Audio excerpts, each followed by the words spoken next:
नमस्कार प्रेक्षकांनो, आजच्या एपिसोडमध्ये इथे आता जानकी ऋषिकेशला म्हणत असते, ऋषिकेश तुला काय गरज होती एवढ्या सगळ्या जमावासमोर शब्द देऊन बसायची. तेव्हा ऋषिकेश म्हणतो, जानकी मग मी काय करणार होतो सांग ना, माझ्याकडे दुसरा कुठला मार्ग तरी होता काय. आणि त्या जमावामध्ये आलेली माणसं तुझ्यावरती माझ्यावरती कसे खोटे नाटे आरोप करत होते ते तू बघितलंस ना. त्या जमावामध्ये आलेल्या बायका तुला पकडून जिवंत जाळायला निघाल्या होत्या आणि पाटील काकांची बायको पाटील काकू तर तुला मारायला सुद्धा निघाल्या होत्या. मग मी काय करणार होतो सांग ना. तुला इतकं लोक बोलत असताना मी शांतपणे बसून राहायला हवं होतं अशी इच्छा होती का तुझी. म्हणून मी त्यांना शब्द देऊन बसलो आणि नुसता दिलेला नाही आहे तर मी तो पूर्णसुद्धा करणार आहे जानकी. तेव्हा जानकी म्हणते, ऋषिकेश तू माझ्यासाठी हे सगळं केलंस. अरे पण का, तू माझ्यासाठी स्वतःचा जीव धोक्यात का घालतोयस. तू का तिथे बोलून बसलास की तू 5 दिवसांमध्ये 10 लाख रुपये नाही दिलेस तर तुझी गाढवावरून धिंड काढा म्हणून. हे शब्द तुला जमावासमोर बोलायची काय गरज होती. तू बघितलंस ना ती माणसं किती चिडली होती आणि ती आपल्या अंगावरती धावून येत होती. आणि अशा लोकांना तू शब्द देऊन बसलास का, कशासाठी. तर माझ्यासाठी हे सगळं तुला करायची काय गरज आहे. ऋषिकेश मी कोण आहे, कोण तुझी. आपल्यामध्ये काय नातं आहे, नाही आहे ना आपल्यामध्ये कुठलं नातं. मग तुला एवढी मोठी रिस्क घ्यायची काय गरज होती. तेव्हा ऋषिकेश म्हणतो, जानकी अगं एकमेकांची मदत करण्यासाठी, एकमेकांच्या पाठीशी खंबीरपणे उभं राहण्यासाठी प्रत्येक वेळेला काहीतरी नातं असणंच महत्त्वाचं असतं का गं. म्हणजे आपण माणुसकी म्हणून एकमेकांची मदत नाही करू शकत. मी माणुसकी म्हणून जर तुझी मदत केली तर कुठे बिघडलं. हे बघ जानकी, मी काही चुकीचं केलं असं मला अजिबातच वाटत नाही. हां, फक्त प्रश्न एवढाच आहे की आता 5 दिवसांमध्ये मला 10 लाख रुपये जमा करायचे आहेत आणि ते कसे करायचे आहेत ना त्याचा विचार मी करतोय. तेव्हा प्रेक्षकांनो, जानकी म्हणत असते की ठीक आहे ऋषिकेश, जर असं असेल तर मी तुझ्या पाठीशी खंबीरपणे उभी आहे. आधी तू मला सांग, पोलिसांनी तुला एका बाजूला का बरं नेलं होतं. तेव्हा इथे ऋषिकेश म्हणत असतो की पोलीस माझ्याशी हेच बोलत होते की त्यांचा माझ्यावरती पूर्ण विश्वास आहे की मी कुणाचाही खून केलेला नाही आहे. त्यांचं फक्त एवढंच म्हणणं आहे की लोक चिडलेत म्हणून त्यांना लवकरात लवकर 10 लाख रुपये देऊन टाक आणि हा विषय इथल्या इथे बंद करून टाक, असं त्यांचं म्हणणं आहे. तेव्हा जानकीला खूप आनंद होतो. जानकी म्हणते, काय पोलिसांचा विश्वास आहे ना तुझ्यावरती की तू काही केलेलं नाही आहेस म्हणून. बरं झालं, आता याच्यातूनच आपण चांगला मार्ग शोधून काढू. त्याचबरोबर प्रेक्षकांनो, इथे आता माया आपल्या भावाला मकरंदला म्हणत असते की दादा अरे काय झालं, आता कसला विचार करतोयस तू. अरे 5 दिवसांमध्ये 10 लाख रुपये जमा करणं काही खायची गोष्ट नाही आहे आणि तो ऋषिकेश आहे ना काहीच करू शकणार नाही आहे, बघच तू. तेव्हा इथे मकरंद म्हणत असतो की माया तसं नाही आहे गं, म्हणजे 10 लाख रुपये तो जमा करणार नाही मला माहिती आहे, पण या सगळ्याला आता जानकीला सुद्धा तोंड द्यावं लागणार आहे ना. तू बघितलंस ना, तो जमाव जानकीच्या अंगावरती धावून जात होता. तिलासुद्धा किती मनस्ताप सहन करावा लागला. त्या ऋषिकेशला आणि जानकीला दूर करण्यासाठी ऋषिकेशला त्रास देतोय ते ठीक आहे, पण त्यामुळे माझ्या जानकीला त्रास होतोय, त्याच्यामुळे मला त्रास होतोय. आणि तुला माहिती आहे माझा स्वभाव असा नाही आहे लोकांना त्रास देणं वगैरे. तेव्हा माया म्हणते, हे बघ, हे आपण सगळं जानकीला परत मिळवण्यासाठी करतोय ना, मग आपल्याला एवढं तरी करावं लागेल. आणि जानकीला त्रास होणार नाही याची काळजी ऐश्वर्या घेईल ना, मग तिचा काय रोल आहे. तेव्हा इथे मकरंद म्हणतो, बघूया आता ऐश्वर्या तिचं काम नीट करते का. माया म्हणते, हे बघ दादा, मला असं वाटतं ऐश्वर्या तिचं काम करेल, पण आता माझ्या दादूसने त्याचं काम केलं पाहिजे ना. तेव्हा मकरंद म्हणतो, म्हणजे. तेव्हा माया म्हणते, अरे दादा असं काय करतोयस. हे बघ, आता तुझ्या मैत्रिणीला जानकीला तुझी गरज आहे, तुझ्या मदतीची गरज आहे, मग जा आणि तिची मदत कर. तेव्हा मकरंद म्हणतो, नाही नको, मागच्या वेळेला मदत करायला गेलो होतो तेव्हा तिने इन्सल्ट करून घरातून बाहेर हकललं होतं, आता गेलो तरीसुद्धा ती तेच करेल. तेव्हा माया म्हणते, तू प्रयत्न सोडू नकोस, तू नव्यानं पुन्हा तिच्याबरोबर मैत्री कर, तू जा तिची मदत करायला, असं आता मायाने त्याला सांगितलेलं असतं.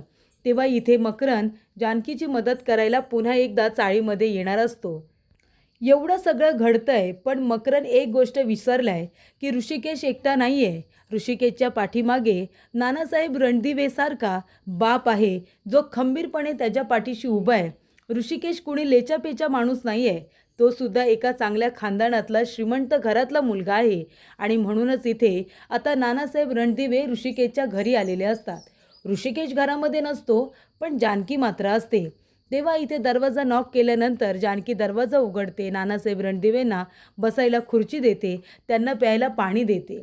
तेव्हा नाना विचारतात की ऋषिकेश कुठे आहे? तेव्हा जानकी म्हणते की ऋषिकेश पोलीस स्टेशनला गेलाय। तेव्हा नाना म्हणतात पोलीस स्टेशनला का? जानकी म्हणते ते पोलिसांनी त्यांना बोलावले कारण का त्यांच्या हाती खूप मोठा पुरावा लागलेला आहे आणि तो बघण्यासाठीच ऋषिकेशला सुद्धा बोलावले। तेव्हा नाना म्हणत असतात की मला असं कळलंय की ऋषिकेशने पाटलाचा खून केलाय म्हणून। जानकी म्हणते नाना असं खरंच काही नाही आहे, अहो ऋषिकेश कधी कुणाचा खून करूच शकत नाही, तो तर तुमचा मुलगा आहे ना, तुमच्या मुलावरती विश्वास आहे ना नाना? तेव्हा इथे नाना म्हणत असतात की माझ्या ऋषिकेशवरती पूर्ण विश्वास आहे, तो कधीच कुणाचा खून करूच शकत नाही, तो विचारसुद्धा करू शकत नाही। फक्त मला एका गोष्टीची खंत वाटते की माझ्या मुलाला इथे खुनाच्या आरोपाखाली अडकवण्यापर्यंतची मजल गेलेली आहे लोकांची आणि गोष्टी इतक्या पुढे निघून गेल्यात की त्याला खुनी ठरवलं जात आहे। या गोष्टीची खंत फक्त माझ्या मनामध्ये आहे आणि गोष्टी अजून वाईट टोकाला जाऊ नयेत म्हणून मी इथे आलो आहे। माझ्यामुळे जर गोष्टी बिघडल्या तर मी स्वतःला कधीही माफ करू शकणार नाही, असं आता नाना म्हणतात। आणि ते म्हणत असतात की हे बघ जानकी, मी इथे 10 लाख रुपये घेऊन आलो आहे, तू ऋषिकेशला हे दे आणि त्याला जाऊन पाटलाच्या कुटुंबाला द्यायला सांग आणि ह्या प्रकरणातून माझ्या मुलाला मोकळं कर। तेव्हा जानकी म्हणते नाना फक्त एका प्रश्नाचं उत्तर द्या, ऋषिकेश जर आता इथे असता तर त्याने तुमच्याकडून हे पैसे घेतले असते का? नाना म्हणतात अजिबात नाही, माझ्या मुलाचा स्वाभिमान पाहता त्याने हे पैसे माझ्याकडून घेतलेच नसते, म्हणून तर हे पैसे मी तुझ्याकडे देतोय ना। तेव्हा जानकी म्हणत असते नाना तुम्ही ऋषिकेशला खूप वेळा संधी दिली, मला माहिती आहे तुमच्या दोघांमध्ये नक्की काय घडलंय हे सुद्धा मला माहिती आहे, ऋषिकेशने मला सांगितलंय आणि म्हणूनच मी तुम्हाला सांगते की तुम्ही आता इतक्या वेळा ऋषिकेशवरती विश्वास ठेवलात ना, मग आता एकदा फक्त त्याला संधी देऊन बघा आणि जर ऋषिकेशमुळे काही झालं नाही तर मग हे पैसे आम्ही घेऊ आणि त्या पाटलांच्या कुटुंबाला देऊ। पण तुम्ही एक संधी ऋषिकेशला दिलीत, त्याच्यावरती एकदा विश्वास ठेवलात ना तर खूप बरं होईल नाना। तो प्रामाणिक प्रयत्न करतोय, त्याला तुमच्या मनामध्ये आणि डोळ्यामध्ये स्वतःसाठी इथे अभिमान निर्माण करायचा आहे, त्याचा तुम्हाला अभिमान वाटला पाहिजे असं त्याला काहीतरी करायचं आहे नाना। तो मनापासून धडपड करतोय, पण आता नशीबच त्याची साथ देत नाही आहे, नशीबच त्याच्या आयुष्यामध्ये उलटे फासे पेरतोय, त्याला ऋषिकेश तरी काय करेल। पण मी खरंच सांगते तुम्हाला नाना, ऋषिकेश प्रामाणिक प्रयत्न करतोय हो, त्याला तुमच्या मनामध्ये स्वतःबद्दल प्रेम निर्माण करायचं आहे, स्वतःबद्दल इथे अभिमान निर्माण करायचा आहे। नाना म्हणत असतात की कदाचित ही संधी जर ऋषिकेशने मागितली असती तर मी त्याला दिली नसती, मी त्याला म्हणालो असतो की तू काही करू शकणार नाही आहेस, पुन्हा मी त्याला नाकारलं असतं। पण आता माझा विश्वास बसला आहे कारण तू हे सगळं बोलतेस ना, म्हणजे आता जग माझ्या मुलाच्या विरोधात काहीही बोलू दे, पण ह्या बापाला विश्वास आहे की त्याचा मुलगा नाकारता नाही आहे, त्याने खूप प्रयत्न केले स्वतःला सिद्ध करण्यासाठी आणि तू आहेस ना, त्याने तुझा विश्वास संपादन केलं आहे ना, मग आता मला जगाची पर्वा नाही, म्हणजे माझ्या मुलाने आता काही केलं तरी माझा विश्वास डगमगणार नाही। माझा ऋषिकेशवरती पूर्ण विश्वास आहे आणि तो विश्वास तू दिलायस मला, त्यामुळे माझा ऋषिकेश या संधीचं सोनं नक्कीच करणार याची खात्री पटली आहे मला। तेव्हा इथे जानकी म्हणते नाना एक मिनिट, असे जाऊ नका, तुम्ही पहिल्यांदा माझ्या घरी आलाय, तोंड गोड करून जा आणि म्हणून ती नानांना साखर खायला देते। तेव्हा नाना म्हणतात हे बघ, तुझा स्वभाव आहे काहीतरी देणं, तू तर मला दिलंस पण माझ्याकडे तुला द्यायला काहीच नाही आहे। जानकी म्हणते आहे ना लाख मोलाचा आशीर्वाद, तुम्ही मला हा लाख मोलाचा तुमचा आशीर्वाद द्या। तेव्हा जानकी त्यांच्या पायाला हात लावते आणि आशीर्वाद घेते, तेव्हा नानांनी तिला भरभरून आशीर्वाद दिलेला असतो। तेव्हा जानकी म्हणते की नाना काळजी करू नका, सगळं काही ठीक होईल। तेव्हा नाना म्हणतात मला खात्री आहे तो असताना कधी काही वाईट होणारच नाही।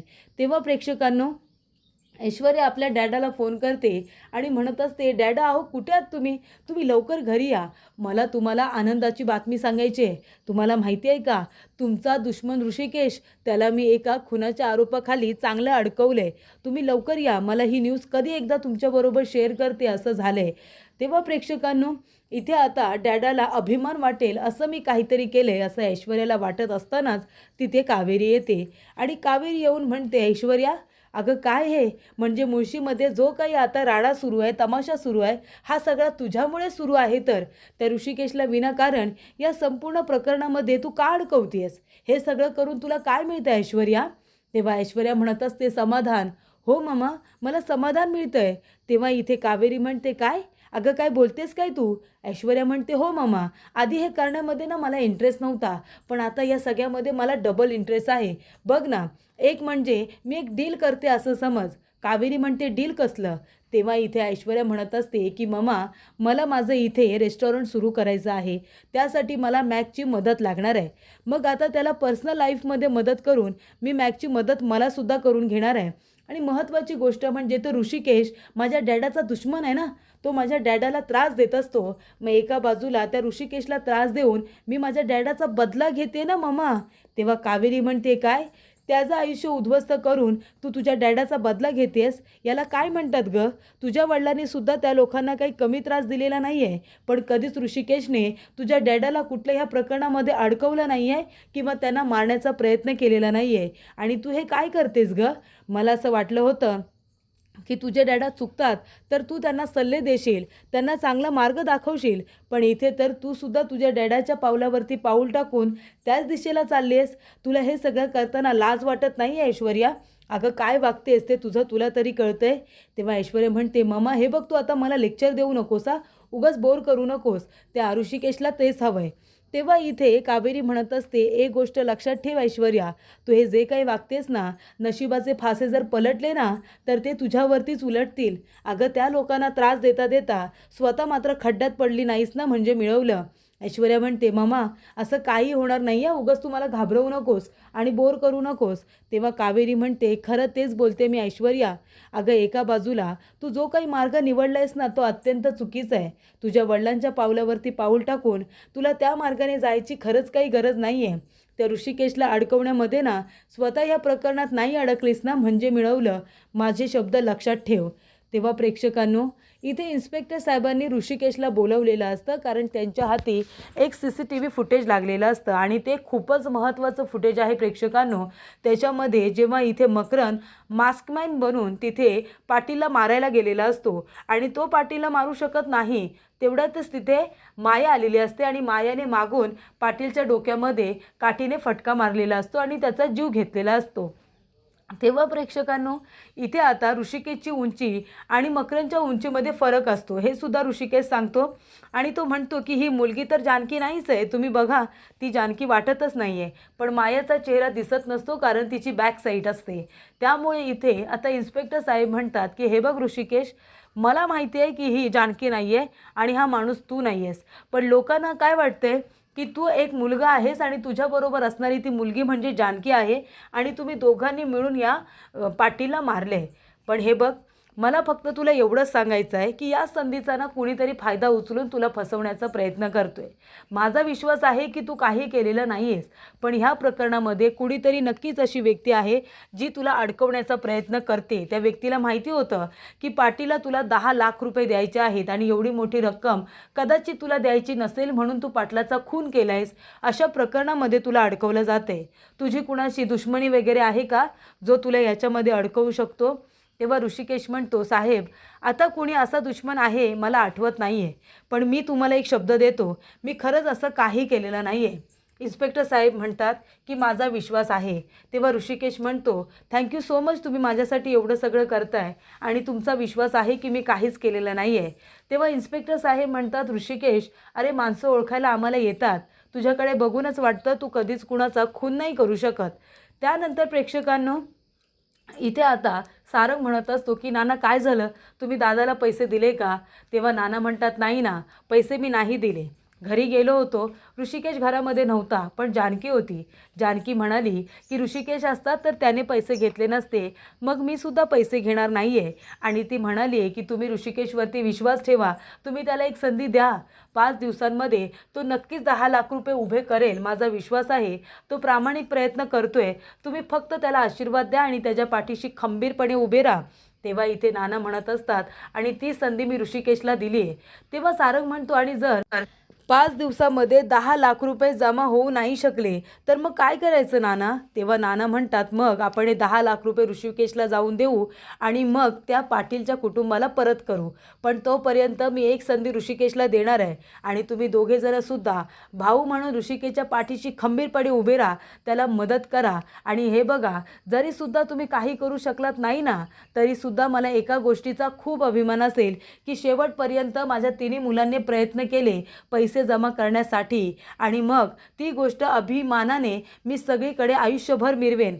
कळलं तुम्हाला? हरण्याची भीती बाळगू नका, पण आता खंबीरपणे भावाची साथ द्या. हा तुमचा बाप तुमच्या पाठीशी खंबीरपणे उभा आहे.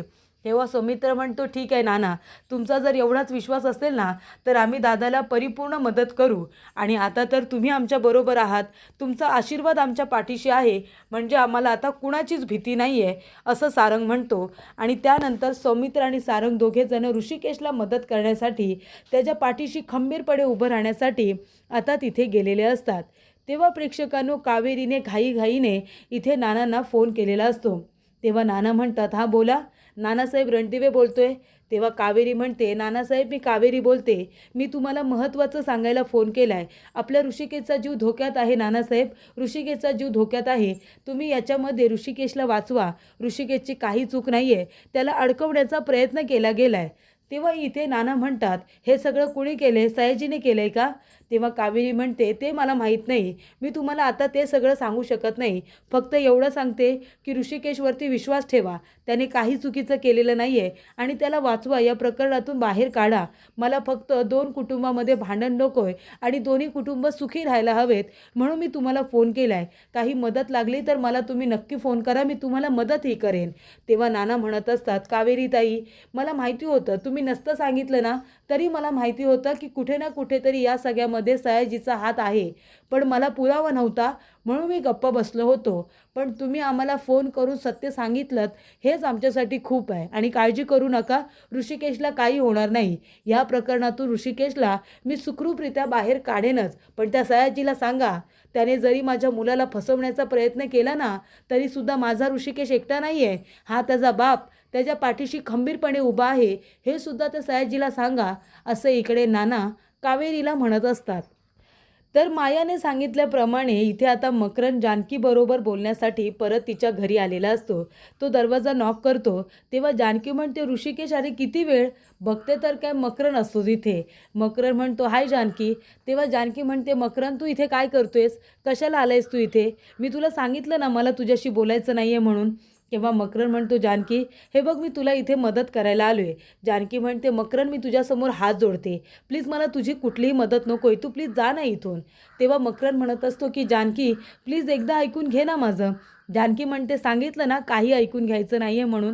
मकरन म्हणतो, हे बघ, त्या जर ऋषिकेश बरोबर राहिलीस ना तर प्रत्येक वेळेला संकटामध्ये सापडशील, त्यामुळे त्याची साथ देऊ नकोस तू. तेव्हा जानकी म्हणते, हे बघ मकरन, ऋषिकेशसोबत मी संकटात नाही आहे, तुला किती वेळा सांगू, आणि तू प्लीज जा इथून. तेव्हा इथे मकरन जायला तयार नसतो. ऋषिकेश तिथे येतो आणि म्हणतो, मकरन कळत नाही का तुम्हाला? जा इथून, जानकीला बोलायचं नाही आहे तुमच्याशी. तेव्हा इथे मकरन म्हणत असतो की ऋषिकेश तू मध्ये पडू नकोस, मला जानकीजवळ बोलायचं आहे. ऋषिकेश म्हणतो, सांगितलं ना जानकीने बोलायचं नाही आहे म्हणून, मग का सारखे सारखे इथे येता? जा बरं तुम्ही इथून. तेव्हा इथे जानकीला सुद्धा आता मकरनचा राग आलेला असतो आणि ऋषिकेशने मध्ये येऊन जानकीची बाजूसुद्धा घेतलेली असते. तर प्रेक्षकांनो, पुढील भागामध्ये इथे सौमित्र म्हणत असतो की दादा, अरे तू संकटामध्ये सापडला आहेस आणि तुला काय वाटतं आम्ही घरामध्ये मजेत बसून राहायचं का? आम्ही सुद्धा इथे तुला मदत करायला आलो आहे आणि आता आम्ही अशी छान आयडिया शोधून काढले ना की त्याच्यातून आपण लवकरात लवकर पैसे जमा करू शकतो. तेव्हा प्रेक्षकांनो, इथे आता क्रिकेटची स्पर्धा आयोजित करणार आहेत असं माया म्हणत असते. माया म्हणते की क्रिकेटच्या स्पर्धेतून कितीसे असे पैसे मिळणार आहेत त्यांना, तेव्हा स्पॉन्सर तर मिळायला हवेत. तेव्हा ऋषिकेश काही लोकांची मदत घ्यायला गेलेला असतो, पण स्पॉन्सर म्हणत असतात, हे बघा अहो, क्रिकेट टीमसाठी आम्ही पैसे द्यावे, आम्ही फंड द्यावा म्हणून बघा किती फाईल इथे आलेल्या आहेत, पण क्रिकेटमध्ये कोण इतके पैसे इन्व्हेस्ट करतो हल्लीच्या ह्याच्यामध्ये? कोणी त्याच्याकडे एवढं लक्ष देत नाही. तेव्हा इथे ऋषिकेशला आता क्रिकेटच्या इव्हेंटसाठी जास्त स्पॉन्सर मिळत नसतात, फंड काही मिळत नसतो. तेव्हा माया म्हणत असते, तो काही पैसे जमा नाही करू शकणार, तेव्हा ऋषिकेश इथे पैसे जमा करू शकेल असं मकरनला वाटत असतं, कारण मकरन म्हणत असतो की तो करेल की नाही माहिती नाही, पण त्याच्याबरोबर जानकी आहे आणि जानकी खरंच खूप हुशार मुलगी आहे. ती या सगळ्याचा नक्कीच विचार करत असेल आणि ती आता एका छोट्याशा गोष्टीवरून सुद्धा इथे खूप मोठं काहीतरी शोधून काढेल. आणि तसंच झालेलं असतं. तिच्याकडे आता एक विटी आलेली असते आणि विटी आल्यानंतर जानकी म्हणत असते की चला, मला आता पैसे जमा करण्याचा मार्ग सापडलेला आहे. तर इथे विटी दांडूची स्पर्धा ते आयोजित करणार असते.